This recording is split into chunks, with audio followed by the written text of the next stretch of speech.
I need that money. I really, really do. I need that money. I really need that money. Really need that money. I need that money. I really, really do. I need that money. I really need that money. Really need that money. Really, that money. That money. About last night. So last night, I actually didn't stream. I set apart my night time slot when normally I'd be doing a 2 to 2.5 hour live stream to do private react videos. And in this case, the majority of the stuff that I did was for Slayer, longtime viewer, and he's actually a night moderator. He comes by night streams and moderates. And he's okay with me talking about this, he said, because these are videos that when he gets them, he purchases them through my Patreon. They're for public consumption. He uploads them to his YouTube channel so people can watch them. So if you don't know what I'm talking about, this is something that I've been doing for many years. Since 2015, okay? If you go to my Patreon, which is patreon.com/DarkSidePhil, and you do the highest level of pledge, which is $50, you get a private video. Now, what is the video? It's pretty much whatever you want. Originally, the idea was that it's an opportunity for a one-on-one conversation between you and me. You know, there's a big difference between, oh, I'm on a live stream with Phil and I toss him a random question. He happens to see it in chat and maybe he'll answer it quickly. Or, you know, I'm doing Q&A on his podcast or his react show, and he has a kind of a lightning round turbo answer. In this case, you're basically purchasing my time. For a $50 pledge, you're purchasing between 20 to 25 minutes of a video to be made. And you can ask me whatever you want. And it used to be big Q&As. Like, people would ask me all these questions about my life and about being a content creator and my games and all kinds of stuff. And people really liked those. But over the years, it really didn't work out that well because I became more of an interactive streamer. So once I stopped being an on-demand YouTuber and an interactive streamer, a lot of people were like, nah, well, kind of diminished values. Yeah, it's cool to have that one-on-one conversation, and Phil will answer exactly what I'm asking in detail, because I have his undivided attention, as opposed to on a stream where you don't. But if I could just come by and, you know, enjoy Phil's company on a live stream and maybe every once in a while get an answer randomly, I'll do that instead. So really, the private videos have fallen out of, you know, practice. Don't really do that many of them. But then last year, I started doing React content. And when I started doing that, some people had an idea, wait a minute, what if Phil could do a private React video? Can we purchase Phil's time via Patreon, and then he can make videos that are specific React content? And the answer is yes. So in the last year, no exaggeration, I've watched documentaries, I've watched K-pop music videos and stage presentations, I've watched tourism videos, I've watched videos on philosophy, videos on science, okay? Tons. You know, in the last year and a half, I've probably, no exaggeration, made 3 to 4 dozen of these videos, okay? And it's fun doing it, but when I do it, I have to kind of dedicate good time to do it.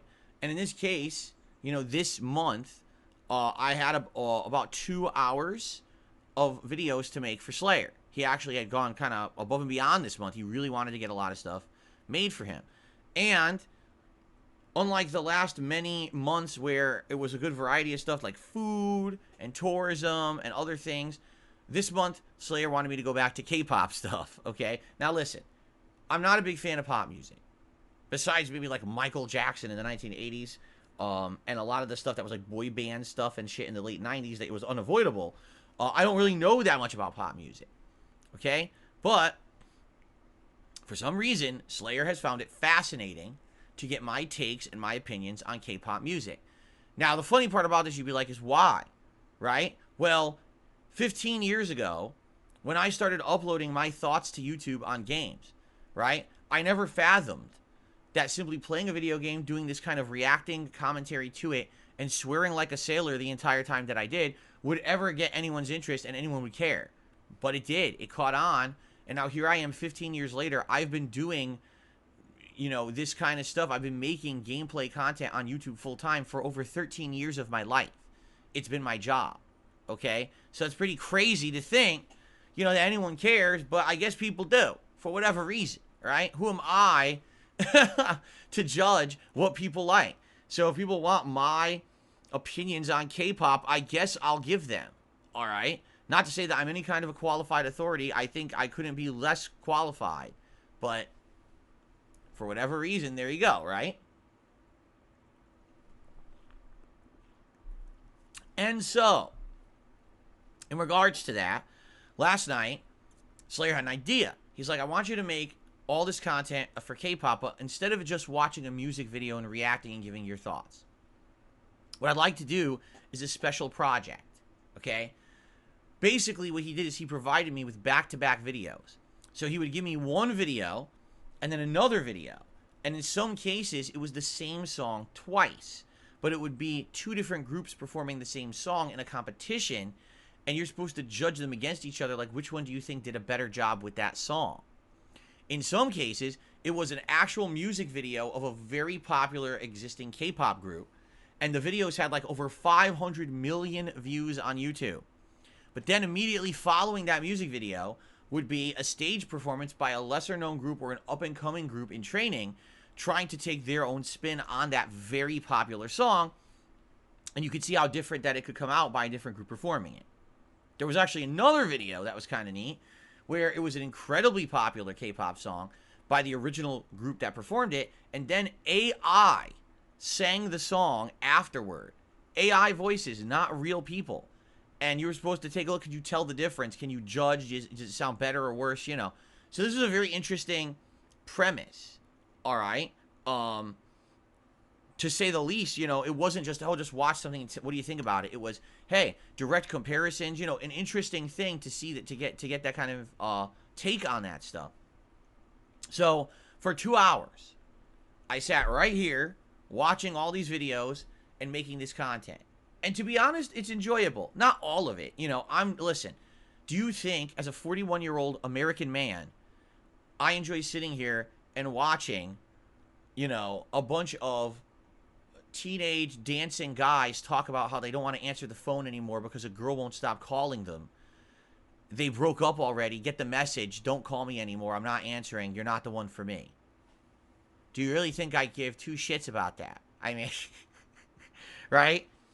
I don't think there could be anything less interesting. But at the same time, when you compare the song with someone else performing it in a different spin, like the group that performed after that was actually a girls group, and the girls group made it almost like the guy was a stalker, like he wouldn't leave her alone and was trying to control her life.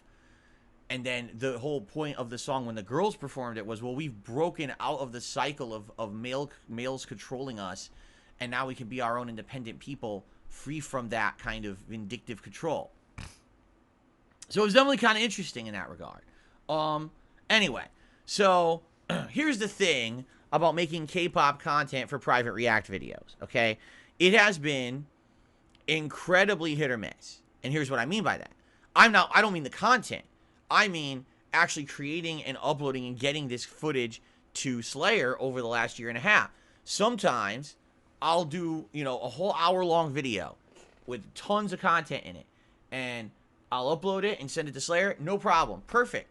And he enjoys it, and then he gets it, and he puts it on his channel. Good to go. Because the thing is, when you purchase a video, a private react video from my Patreon, you own it. You have the legal rights to do whatever you want with that video. It's no longer mine. You've purchased my time. Therefore, that video is your product to do with however you desire. It's like you made a purchase. Okay? So, usually, there's not an issue. Sometimes, I'll upload the video, and now there are issues. Copyright issues. Because we all know how YouTube works. And YouTube has some issues with copyright, with content ID matching, and things like that. Now, here's the thing. If YouTube says, oh, we detected someone else's content in your video, this music video or whatever, you've lost monetization rights, someone else claimed it. Who cares, right? Slayer doesn't care. He's not buying my time to make ad revenue. He just wants the videos. And he's curious to see what the public's take is on some of this content as well, and my react. So that's why he uploads them publicly to his channel. He really enjoys that. So that's fine. Claim it all you want. No one cares about the ad revenue. No one's looking to make any money on ad revenue on this stuff.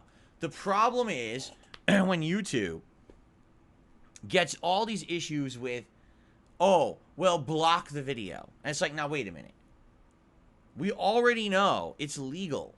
100% legal to do React content. It's already been determined in a court of law that it is absolutely legal to make React content. And before you say, well, it doesn't apply internationally, yes, it does. Because YouTube, as a corporation, is located in California, United States of America. And that means that anyone who actively chooses to upload a video to that platform must abide by the rules of that land. So even if you're Korean and you upload a K-pop video, oh, well, that applies by the copyright rules of Korea. Wrong. You uploaded it to American YouTube, and now you have to abide by American laws, or else don't bother uploading. That's how it works, okay? So that being said, the problem here is that YouTube essentially bends the knee to anyone who complains about anything. So any of these, you know, K-pop production studios or whatever, they can just pay money, and yes, it's stupid, but this is what they do. They pay money to get thrown into YouTube's searching algorithm for copywritten content, and they'll take things like their music videos, their songs, and they'll flag them and say, hey, we've decided we want absolutely no one to have the ability to use our content whatsoever. If they do, block the video. That is illegal. That is blatantly illegal. It's been proven in a court of American law that React content is legal. As long as I'm reacting to a video and I'm pausing it and I'm adding commentary and I'm making it a transformative work, the company that made that music video has no legal right whatsoever to block that video. They can claim the ad revenue on it. That they very well can do. They can say, hey, we own a stake of this. You pay us money if someone watches it. That they can do. They cannot block it. But YouTube doesn't care. YouTube does whatever the hell it wants and does not abide by American copyright law. YouTube itself on a daily basis has more gross violations of American copyright law than probably anything else on the planet, because they just ignore it and do whatever they want, and companies pay them to block content and they allow it.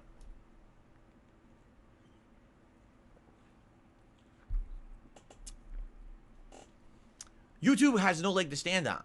If they ever get sued in a class action lawsuit for this kind of behavior, they will lose. But I don't think they ever will be. Why? Because who stands to benefit from that, right? Content creators. But if a content creator thinks that if they sue YouTube, well, they're biting the hand that feeds them, and now they're just going to have nothing but problems moving forward, and they won't be able to operate their business on YouTube, so why would they sue YouTube? You see? It's like we know YouTube's doing the wrong thing, so let's do the right thing to stop them. Oops, if we do that, we might suffer repercussions for it, and now we suffer, so we won't do it. So YouTube will never do the right thing. Someone like me has no power in this fight. The only way anything would ever happen is if a bunch of big people got together who have a lot of money and can actually toss that money together into a suit.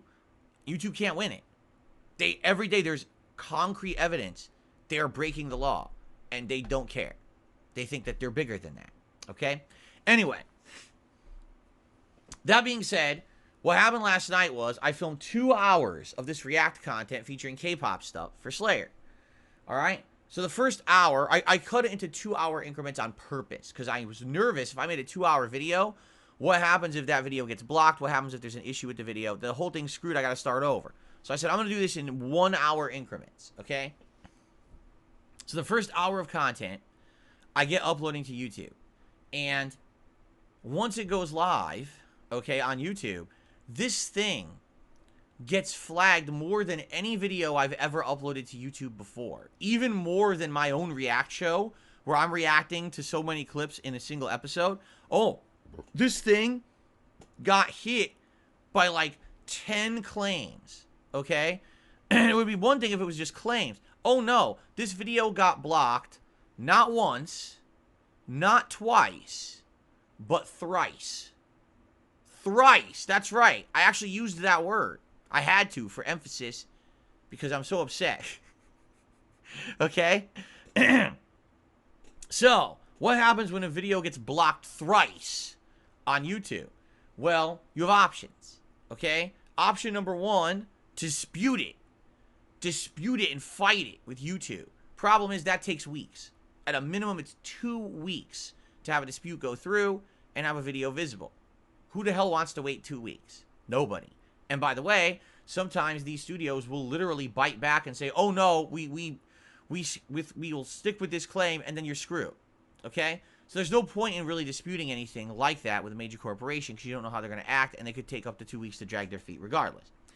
The other option is I want to trim my video to remove the specific content in the video that YouTube is claiming is causing it to be blocked. All right? So there were 3 completely different segments of the video that it was claiming was someone else's content and needed to be removed.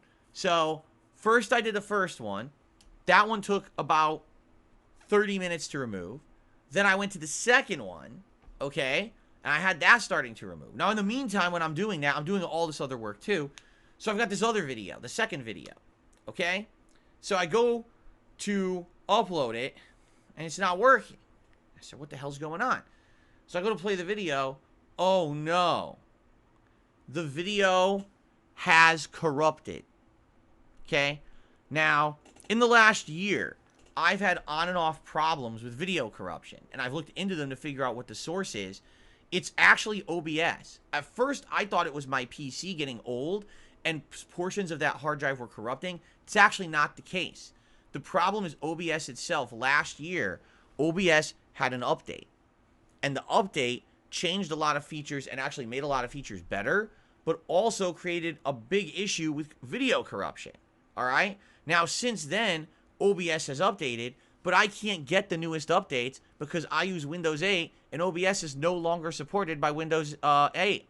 So any updates they do don't apply. So they updated my OBS, gave me this issue with file corruption, and then updated it later, but said, oh, you can't get the update because we made it so that, you know, it doesn't work with Windows 8 anymore. What a bunch of assholes. What a bunch of dick suckers.